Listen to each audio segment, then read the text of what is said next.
afternoon, Sir PT. Ito po yung display natin dito sa Toyota Northland sa Corolla Cross G variant hybrid. So lahat po ng Corolla Cross natin is hybrid. Tapos naka-projector headlight na din po. Ito yung classification na hybrid yung units. Yung emblem natin with touch of blue.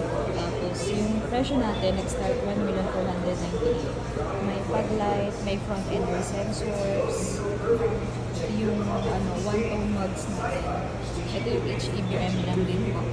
Tapos side repeater, tapos naka-smart system. Kahit i-click lang natin itong 100 automatic na siya. Tapos, ito po yung sa loob natin. Sa interior, manual adjustment pag G-Variants. Pag V, tsaka yung GRS, yun yung naka-automatic, tsaka naka-leather seats na po. Pero at least ito, yung G, ito kasi pinakamura natin na na units na subcompact, na naka-hybrid. Tapos yan, naka 10